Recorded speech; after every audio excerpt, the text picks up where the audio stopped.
بھائی اگلا سوال ہے، قرآن حکیم میں 2 فرشتوں ہاروت اور ماروت سے متعلق بھی ڈسکشن ہوئی ہے، لیکن برصغیر پاک و ہند کی مسلم عوام میں جو واقعہ بیان کیا جاتا ہے وہ تو انتہائی شرمناک ہے، بلکہ فرشتوں کی توہین پر مبنی ہے۔ پلیز اس حوالے سے ہمیں صحیح انفارمیشن دیں تاکہ عوام الناس کو کہانیوں سے بچایا جا سکے۔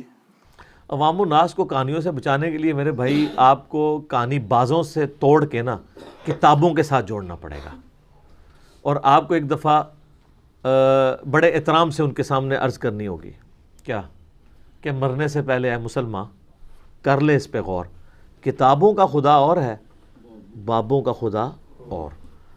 تو کتابیں آپ کو بتائیں گی اتھینٹک سورس سے جو چیزیں آئی ہیں کہ کیا چیز حق ہے اور کیا باطل ہے۔ یہ ہاروت اور ماروت کے بارے میں جو پبلک کے اندر مشہور ہے ہم آپ کو بتا دیتے ہیں، اور اس کا سورس بعض کتابوں کے اندر موجود ہے، لیکن محدثین نے سخت جرح کی ہوئی ہے کہ یہ واقعات مجہول راویوں نے بیان کیے ہیں۔ آپ ذرا اس بات کو سمجھ لیں، چونکہ اسلام نے 2 بڑی سپر پاورز اکھاڑی تھیں، رومن امپائر اور پرشین امپائر، لہٰذا کئی لوگوں نے اس وقت اسلام کے غلبے کی وجہ سے دب کے اسلام تو قبول کر لیا، لیکن بعد میں یہ ہوا کہ انہوں نے اسلام کے ساتھ اپنی دشمنی نبھائی۔ اوپر سے یعنی اسلام قبول کر لیا، اندر سے ان کے اندر جذبہ پایا جاتا تھا اسلام دشمنی کا، انہوں نے جھوٹی روایتیں گھڑنی شروع کی۔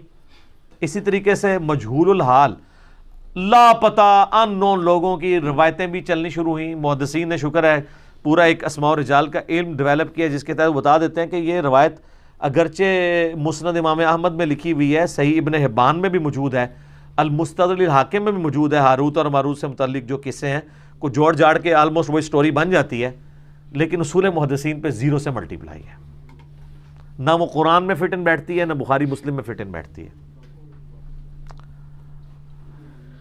ہاروت اور ماروت کا ذکر قرآن حکیم میں اللہ تعالیٰ نے سورہ البقرہ کے اندر کیا ہے۔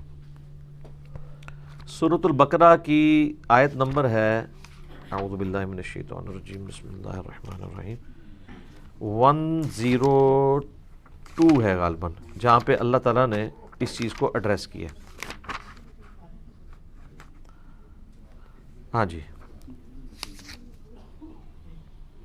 102، اعوذ باللہ من الشیطان الرجیم، بسم اللہ الرحمن الرحیم۔ اللہ تعالیٰ یہودیوں کا ذکر کر رہا ہے کہ یہودیوں نے جب پیغمبروں کی تعلیمات کو پس پش ڈال دیا تو اس کا اینڈ رزلٹ پھر یہ ہوا کہ تعویذ دھاگوں کے پیچھے پڑ گئے۔ جب آپ وحی کی تعلیم کو پس پش ڈالتے ہیں نا، پھر جادوگروں کی تعلیمات جو شیاطین ان کو سکھاتے ہیں، کیونکہ ظاہر ہے روحانی علم کے مقابلے پہ شیطانی علم ہے، تو وہ پھر رواج پکڑتا ہے، حتیٰ کہ اندازہ کریں نقش سلمانی بھی لکھا جاتا ہے آج بھی، نقش سلمانی حضرت سلمان کی طرف، اور یہ کام یہودیوں نے سازش کی۔ یہودیوں نے کیسے سازش کی؟ انہوں نے سازش اس طرح کی کہ حضرت سلیمان علیہ السلام کو اللہ تعالیٰ نے بڑے غیر معمولی معجزات دیے تھے۔ سورہ سعد پڑھ کے دیکھیں، سورہ سبا پڑھ کے دیکھیں، میرا تخت بلقیس والا کلپ دیکھیں، میں نے حضرت سلیمان علیہ السلام کا تعارف کروایا، سیدنا سلیمان ابن داود علیہ السلام۔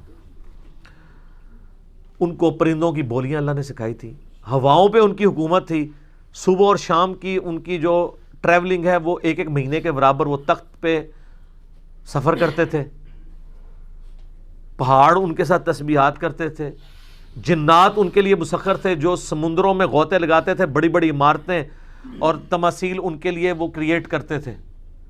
اتنے غیر معمولی ان کو اللہ تعالیٰ نے نا پاورز دی تھی سلیمان علیہ السلام کو۔ ایسی بادشاہت نہ سلیمان علیہ السلام سے پہلے کسی نے اس روئے ارض پہ دیکھی ہے، نہ قیامت تک۔ وہ تو قرآن میں بھی ذکر ہے، انہوں نے دعا کی تھی، اللہ جو تو نے مجھے دیا ہے نا میرے بعد کسی کو نہ دینا، اللہ نے ان کی دعا قبول کی ہے۔ تو اب اتنی غیر معمولی پاور تھی تو ظاہر ہے پھر شیطان نے اس کے اگینسٹ زور بھی غیر معمولی لگایا، ٹھیک ہے۔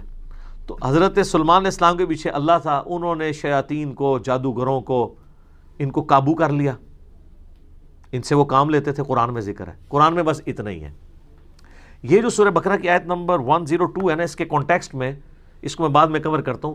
المستدرک للحاکم میں ایک حدیث ہے صحیح سند کے ساتھ کہ عبداللہ ابن عباس کے پاس ایک بندہ آتا ہے کوفے سے، تو اس سے پوچھتے ہیں کوفے کا کیا حال ہے؟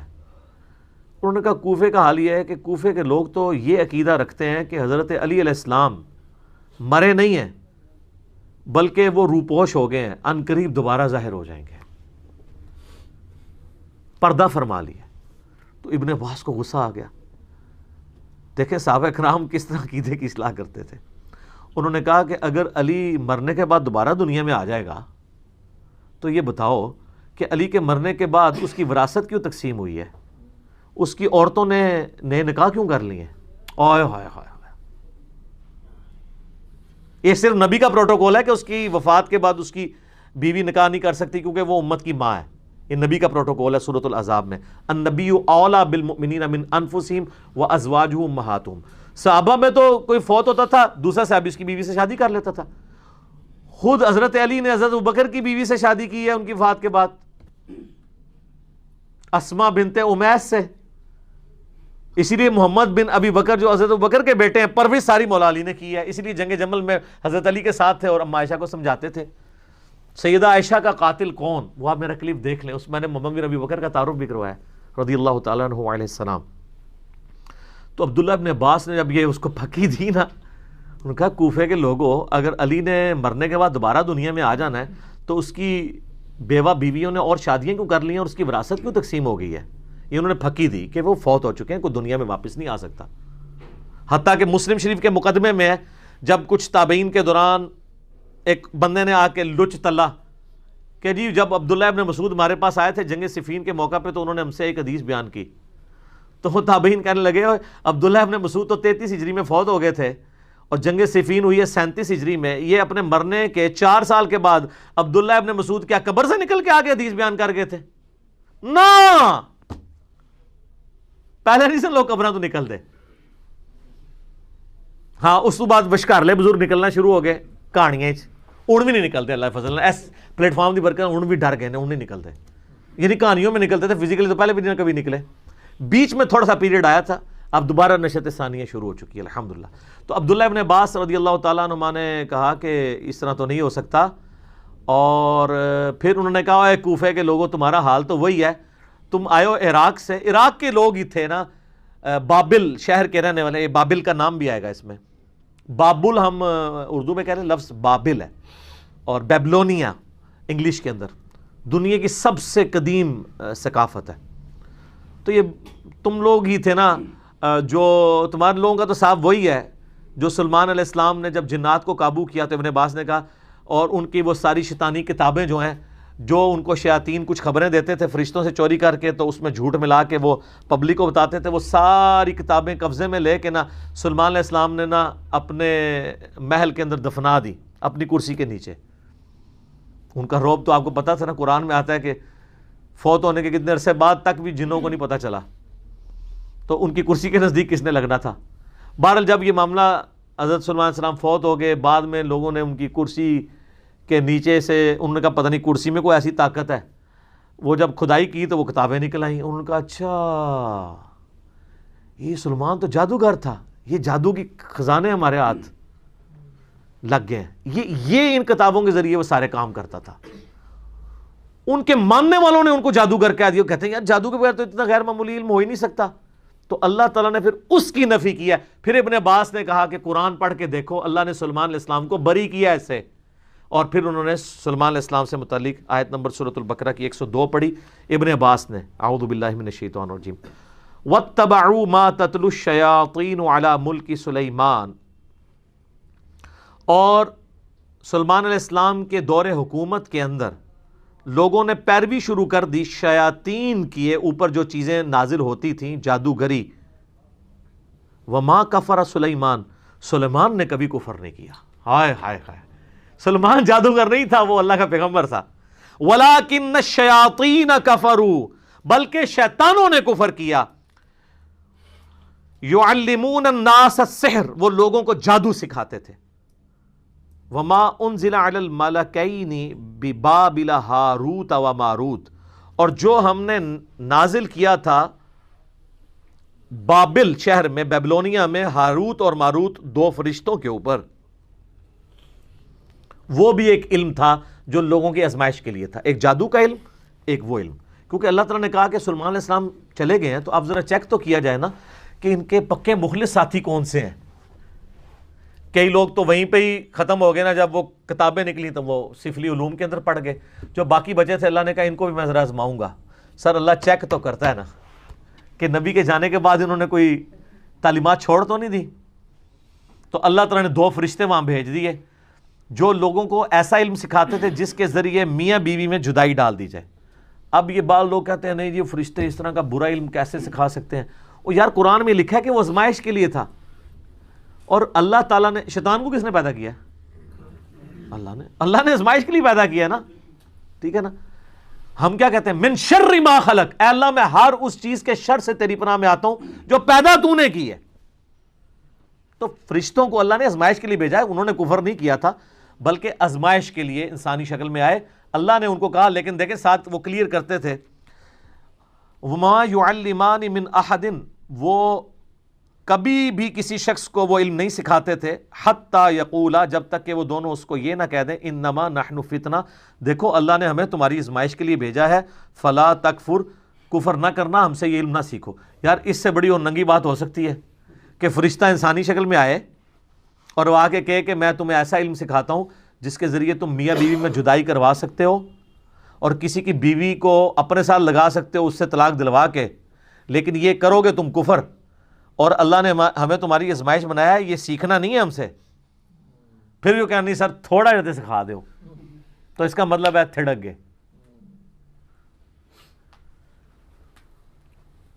اور ایک طرف ہمارے نبی کے اصحاب ہیں، نبی علیہ السلام دنیا سے چلے گئے ہیں، کتنے قبائل مرتد ہو گئے ہیں. اور حضرت ابوبکر کہہ رہے ہیں کہ اگر جنگل کے درندے بھی آ کے مجھے کاٹ دیں تو جو اللہ کے نبی کے زمانے میں ایک رسی بھی دیتا تھا زکوٰۃ میں نہیں دے گا، نہ میں قتال کروں گا، اکیلا مجھے کرنا پڑے. ہزاروں لوگ مرتد ہو گئے ہیں اور صحابہ کے کانفیڈنس نے اتنی کم مین پاور کے ساتھ رومن اور پرشین امپائر اکھاڑ کے رکھ دی ہے. اور ایک یہ سلیمان علیہ السلام کے ساتھی ہیں کہ دنیا سے گئے ہیں تو کس کام میں پڑ گئے. اتنی واضح بات سننے کے بعد جب فرشتے ان کو کہہ رہے ہیں کہ دیکھو اللہ نے تمہیں آزمائش بنایا ہے، ہمیں تمہارے لیے آزمائش بنایا ہے، ہم سے نہ سیکھو. فَيَتَعَلَّمُونَ مِنْهُمَا مَا يُفَرِّقُونَ بِهِ بَيْنَ الْمَرْءِ وَزَوْجِهِ، اور وہ ان کو سکھاتے تھے ایسا علم جس کے ذریعے میاں بیوی میں جدائی ڈلوا دیں. وَمَا هُمْ بِضَارِّينَ بِهِ مِنْ أَحَدٍ إِلَّا بِإِذْنِ اللَّهِ، اور وہ کسی کو نقصان نہیں پہنچا سکتا تھا وہ علم، ہاں مگر اللہ چاہے. یعنی جو اللہ کی پناہ میں آتا ہے، جو اذکار کرتا ہے، سارے جادوگر مل کے کچھ کر لیں. نبی علیہ السلام پہ بھی جادو ایک دفعہ ہوا ہے جب معوذتین نازل ہوئی ہیں، اس کے بعد کبھی کسی صحابی پہ جادو ہوا ہے؟ حضرت عمر نے پوری دنیا تل پٹ کر دی ہے، سارے جادوگر یروشلم میں بیٹھے تھے، کرتے نا حضرت عمر پہ جادو، بچا لیتے اپنی سلطنتیں؟ نہیں. جب اذکار آ گئے تو پھر جادوؤں کے کام ہے. وَيَتَعَلَّمُونَ مَا يَضُرُّهُمْ وَلَا يَنْفَعُهُمْ، اور وہ ایسا علم سیکھتے تھے جو ان کو نقصان ہی پہنچاتا تھا، نفع کو نہیں دیتا تھا. وَلَقَدْ عَلِمُوا لَمَنِ اشْتَرَاهُ مَا لَهُ فِي الْآخِرَةِ مِنْ خَلَاقٍ، اور بے شک ان کو وہ خوب تھا، علم تھا اس بات کا کہ وہ اس چیز کے خریدار ہو رہے ہیں کہ اس کے بدلے آخرت میں ان کو کچھ نہیں ملنے والا. وَلَبِئْسَ مَا شَرَوْا بِهِ أَنفُسَهُمْ، کیا ہی برا سودا انہوں نے خریدا اپنی جانیں بیچ کے. لو کانوا یعلمون، کیا وہ کاش وہ جان لیتے کہ انہوں نے اپنی آخرت برباد کر دی اس علم کے ذریعے. تو یہ تو سر صحیح مسلم میں بھی حدیث ہے نا کہ شیطان کا تخت پانیوں پہ ہے، این ممکن ہے برمودا ٹرائنگل پہ لگا ہو. شام کے وقت سارے اس کے کارندے اس کو کارگزاری سناتے ہیں، آج میں نے فلاں شخص سے فلاں گناہ کرایا، فلاں سے فلاں کرایا، فلاں سے فلاں کروایا. کوئی امپریس نہیں ہوتا. ایک اس کا شاگرد آ کہتا ہے میں نے آج میاں بیوی کے درمیان جدائی کروا دی ہے. وہ اس کو گلے لگا کے ملتا ہے، وہ بھائی تو صحیح کام کیتا ہے، کیونکہ تمدن کی جڑ ہی کٹ جائے گی جب میاں بیوی علیحدہ ہوں گے، اولاد بھی ختم، مینٹل ماڈلز بدل گئے، معاشرے کے لیے ناسور بن جائیں گے. تو یہ فتنہ شیاطین والا ہے. قرآن میں بھی ہے کہ میاں بیوی میں جدائی، اور یہاں پہ بھی میاں بیوی میں جدائی شیطان ڈلوا کے خوش ہوتا ہے. تو وہ کہتے ہیں ہاروت اور ماروت جو ہے نا، یہ وہ ہے جو احادیث میں لکھا ہوا ہے مضبوط روایتوں کے اندر، المسند الحاکم میں مجھے اس کا نمبر بھی بائی چانس یاد ہے, اگلے دن بھی کسی نے پوچھا تھا, 3051 اور 52 نمبر آپ دیکھیں. اس میں کمزور روایتیں بھی ہیں کہ جی وہ کہتے ہیں کہ جی یہ بھی روایت ہے مسند احمد میں, ابن حبان میں, المستدرک الحاکم کے اندر, لیکن کہانی ہے, مجہول ہے اس کے راوی بیان کرنے سے. وہ کہتے ہیں کہ جی وہ فرشتوں نے اللہ کو کہا کہ اللہ تو نے اس کو خلیفہ بنا دیا, یہ تو زمین میں گناہ کرتا ہے. تو اللہ نے فرشتوں کو چیلنج دیا کہ اچھا جی کوئی نیک 2 فرشتے لے آؤ اپنے. میں تمہیں بتاتا ہوں نا, انسان کے بارے میں تم یہ بات کرتے ہو, یہ کسی دکھی انسان نے بیٹھ کے سٹوری گھڑی ہے کہ اسی بڑے ہوتے ہیں. اتے آؤ, لقد خلقنا الانسان فی احسن تقویم. لیکن آگے بھی ہے, جب آپ برائی پہ اترتے ہیں ثم رددناہ اسفل سافلین. ہاں واقعی اگر آپ بن جائیں ابو بکر, عمر, عثمان و علی تو کوئی آپ کے مقابلے کا نہیں ہے. تیرے ہوتے جنم لیا ہوتا تو فرق تب پڑتا جب تیری تعلیمات پہ بھی عمل کرتا, ورنہ چاہے اس زمانے جمے چاہے آج جمے, فرق کوئی نہیں کرنا پینا. رفع دین پھر بھی نہیں تو کرنا, جو مرضی ہو جائے, الا یہ کہ تو حق کو ایکسیپٹ کر لے. تو ان روایتوں ملتا ہے کہ وہ فرشتوں نے 2 بندے اپنے سب سے لائق فرشتے چنے, ہاروت اور ماروت. ایک کہانی ہے میں سنا رہا ہوں. ان کو اللہ نے انسانی شکل میں بھیجا اور انسانی کمزوریاں بھی ساتھ لگا دیں, یعنی شہوت بھی اور یہ. اور ایک عورت کو ان کے لیے فتنہ بنا دیا, زورا نام تھا. ٹھیک ہے, وہ کہتے ہیں 17 زورا بھی وہی عورت ہے, وہ آندھی ہے, میں تمہیں دسنا کیویں آندھی ہے. وہ کہتے ہیں فرشتوں کو اس نے زورا بی بی نے آ کے کہا, جو یعنی یہ ایک کہانی ہے, کہانی شریف, کہ جی تم 3 آپشن ہیں, مجھ سے بدکاری کر لو, ان کا استغفر اللہ گناہ ہے, یہ بچہ قتل کر دو, انہوں نے کہا یہ تو بہت بڑا گناہ ہے, یہ شراب پی لو. تو کوشش کرتی رہی, الٹیمیٹلی انہوں نے کہا تینوں میں سے سب سے کم گناہ شراب پینا ہے. شراب پی لی, تو شراب پینے کی وجہ سے انہوں نے بدکاری بھی کر لی اور بچہ بھی قتل کر دیا. اور پھر اللہ نے کہا کہ اب میں تمہیں عذاب دوں گا. تو انہوں نے کہا یا اللہ ہمیں تو دنیا میں عذاب دے دے, آخرت کا عذاب تو بہت سخت ہے. تو وہ عراق میں ایک کنواں, آج بھی لوگ زیارت کے لیے جاتے ہیں, کہتے ہیں اس کنویں میں الٹے لٹک رہے ہیں. اچھا وہ انسانی شکل میں آئے تھے نا, تو لٹکے ہوئے نظر آنے چاہیے نا. جدو دے لٹکے نے انہیں پھر دوبارہ فرشتے بن گئے نے. کیوں؟ ایویں کہانی, نظر تو کوئی نہیں آ رہے, جھوٹ ہے. وہ باقاعدہ اسلام کے تاریخی مقامات میں لوگ جاتے ہیں, وہاں کہتے ہیں جی ٹنگے نے کتنے نے دکھاؤ نا ٹنگے ہوئے.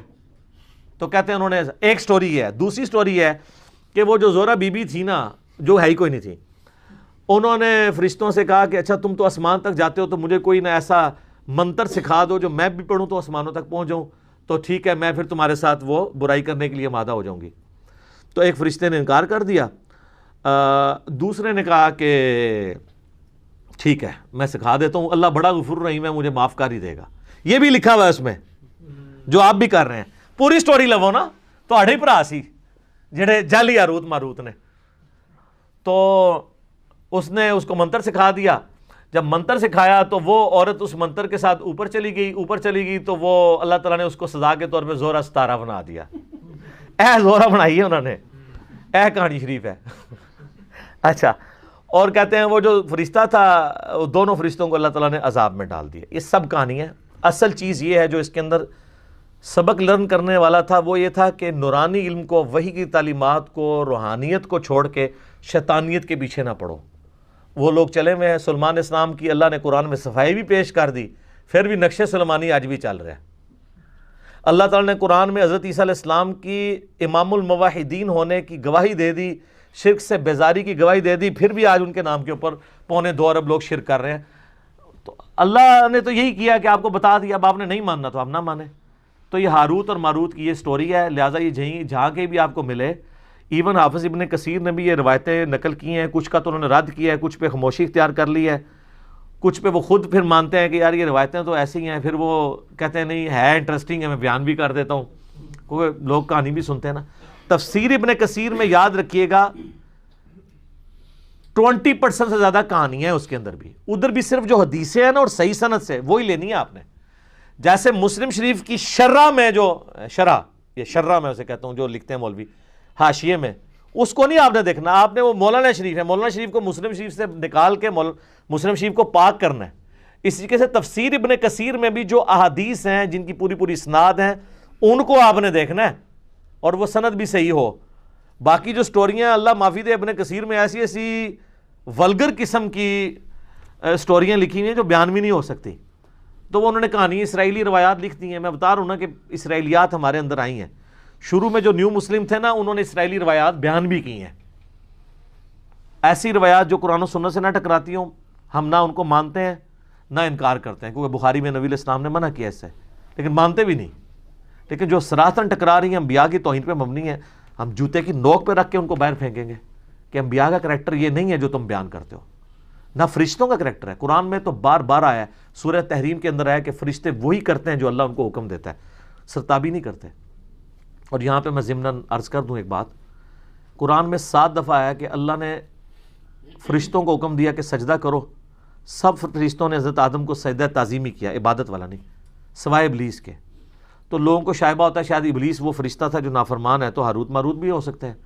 ابلیس کا قرآن میں سورہ الجن کی آیت نمبر 50 میں آ گیا، کان من الجن ففسق عن امر ربی. ابلیس جنات میں سے تھا، اس لیے اس نے اپنے رب کی نافرمانی کی. اگر وہ فرشتہ تو کبھی بھی نافرمانی نہ کرتا. فرشتے کبھی بھی نافرمانی نہیں کرتے اللہ کے حکم کی، نہ وہ شرک کرتے ہیں نہ کفر کرتے ہیں. یہ ذہن میں رکھیے گا. یہ میں اس لیے بتا رہا ہوں آپ کو کہ بعض لوگ یہ کہہ دیتے ہیں کہ جی وہ فرشتوں کا استاد تھا، اور جی شیطان کو بھی بڑا علم سی. پتہ کہ وہ بتانا چاہتے ہیں کیونکہ ان کو پتہ ہے قرآن حدیث سارا ہمارے خلاف ہے، تو اب قرآن حدیث کو تو شیطانی علم نہیں کہہ سکتے، تو ایک اور کہانی کر لی ہے، اور جی علم تو شیطان کو بھی بہت سی. سر کس آیت اور حدیث میں لکھا ہوا ہے؟ قرآن میں تو ایسا نہیں ہے. تو ایک ڈاکٹر مفتی جو بریلویوں کے ہیں، ان کی جو میں نے علمی حوصلہ افزائی کی ہے ایک اپنے کلپ کے اندر، جنہوں نے علم کی توہین کی تھی، وہ آپ دیکھ سکتے ہیں. علم کی توہین کرنے والا تو کافر ہو جاتا ہے اگر اس نے جان بوجھ کے کی. اگر لا علمی میں کی ہے تو توبہ کر لے، معافی ہے. انبیاء کی وراثت کیا ہے؟ علم. نبی علیہ السلام کو کس دعا کا حکم ہے؟ قل رب زدنی علما، سورہ طٰہٰ. سورہ فاطر میں کس کو کہا گیا کہ اہل معرفت ہے؟ انما یخشی اللہ من عبادہ العلماء، اہل علم.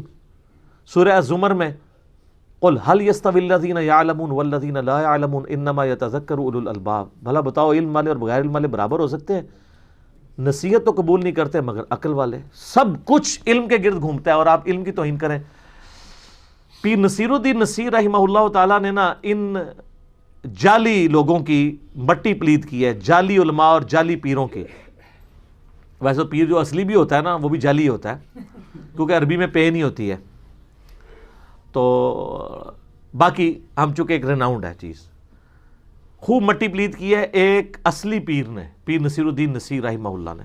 انہوں نے ایک کتاب لکھی ہے، کیا شیطان عالم تھا؟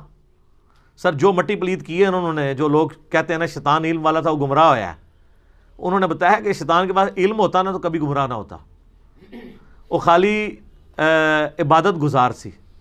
اگر عالم ہوتا تو کبھی گمراہ نہ ہوتا. علم تو حفاظت کرتا ہے انسان کی. علم کا تقاضا یہ نہیں تھا کہ اللہ سے بحث کرتا. علم تو ہے سمعنا و اطعنا، سنا اور مانا. اکڑ آتی نہیں ہے. علم انسان میں عاجزی لاتا ہے. البتہ جو شخص علم کی بنیاد پہ اکڑے اس سے بدترین کوئی نہیں ہوتا. وہ بھی ہے ایک پہلو. سورۃ الاعراف کی آیت نمبر 175 اور 176 میں بلعام بن بعورہ کا ذکر ہے. المستدرک الحاکم میں اس کانٹیکس میں حدیث ہے کہ بنی اسرائیل کا عالم تھا، دنیا کا کتا بن گیا، تو اللہ نے کہا کہ یہ کتے کی مثال بن گیا ہے.